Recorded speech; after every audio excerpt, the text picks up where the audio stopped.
കൊടകര കുഴൽപ്പണ കേസിലെ തുടരന്വേഷണത്തിൽ ബിജെപി തൃശൂർ ജില്ലാ committee office മുൻ സെക്രട്ടറി തിരൂർ സതീഷിനെ മൊഴി രേഖപ്പെടുത്തുകയാണ്.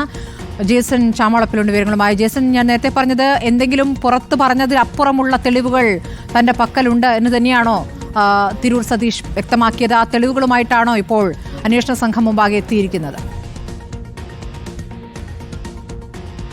സ്മൃതി, തീർച്ചയായും അത്തരത്തിലുള്ള തെളിവുകൾ തന്റെ കൈവശമുണ്ടെന്ന അവകാശവാദമായാണ് തിരൂർ സതീഷ് ഇപ്പോൾ അന്വേഷണ സംഘത്തിന് മുന്നിൽ ഹാജരായിരിക്കുന്നത്.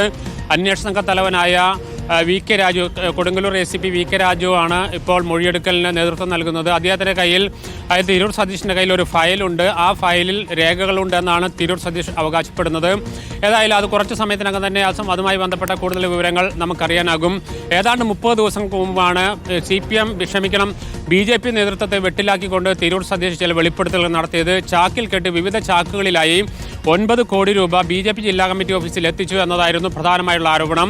ഈ 9 കോടി രൂപയുടെ നല്ലൊരു ശതമാനം പൈസയും BJP നേതാക്കൾ പല ആവശ്യങ്ങളുമായി ബന്ധപ്പെട്ട് അതിൽ നിന്ന് തട്ടിയെടുത്തു എന്നടക്കമുള്ള ആരോപണങ്ങൾ കൂടി സതീഷ് ഉന്നയിക്കുകയുണ്ടായി. ഇതുമായി ബന്ധപ്പെട്ടുള്ള തെളിവുകൾ തന്റെ കൈവശമുണ്ട്. പോലീസ് അന്വേഷണം ആരംഭിക്കുന്ന പക്ഷം അത്തരത്തിലുള്ള തെളിവുകൾ ഹാജരാക്കുമെന്നായിരുന്നു അന്ന് സതീഷ് വ്യക്തമാക്കിയത്. ഇന്നലെയാണ് ഇരിഞ്ഞാലക്കുട അഡീഷണൽ സെഷൻസ് കോടതി ഇത് സംബന്ധിച്ച് അനുമതി നൽകിയത്, തുടരന്വേഷണത്തിന് അനുമതി നൽകിയത്.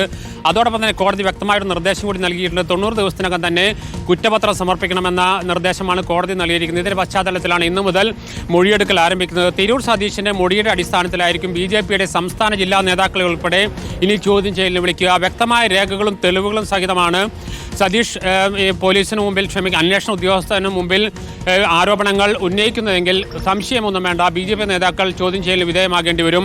അല്ലാത്ത പക്ഷം ഈ കേസുമായി ബന്ധപ്പെട്ട മുന്നോട്ട് പോകുന്ന പ്രയാസമായിരിക്കും.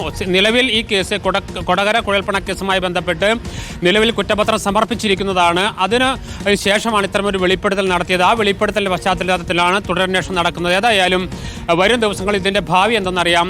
സ്വാഭാവികമായും പല ഇടപാടുകൾ ഈ പണം ഉപയോഗിച്ച് നേതാക്കൾ നടത്തിയെന്നും അതുമായി ബന്ധപ്പെട്ട രേഖകൾ താൻ കഴിഞ്ഞ കുറേ നാളുകളായി ശേഖരിച്ചു വരികയായിരുന്നെന്നുമാണ് സതീഷ് കഴിഞ്ഞ ദിവസങ്ങൾ വെളിപ്പെടുത്തിയത്. അത്തരമൊരു രേഖകളാണോ അദ്ദേഹത്തിന്റെ കയ്യിലുണ്ടായിരുന്ന ഫയലിനകത്ത് എന്നതാണ് ഏവരും ഉറ്റുനോക്കുന്നത്. ഒരേ സമയം ആ ഫയൽ BJP നേതാക്കൾക്ക് ആശങ്കയും ഇവിടെ എത്തുമ്പോൾ പോലീസിന് കൗതുകമുണ്ടായിരുന്നു. ഏതായാലും ആ കൗതുകമാണോ ആശങ്കയാണോ ആ ഫയലിനകത്ത് എന്നുള്ളത് നമുക്ക് ഏതാനും മണിക്കൂറുകൾക്കുള്ളിൽ അറിയാൻ കഴിയും. ഇതിന്റെ പശ്ചാത്തലത്തിൽ മാത്രമാണ് തുടരന്വേഷണം സാധ്യമാവുക. വ്യക്തമായ തെളിവുകളുണ്ടെങ്കിൽ FIR ഇടും.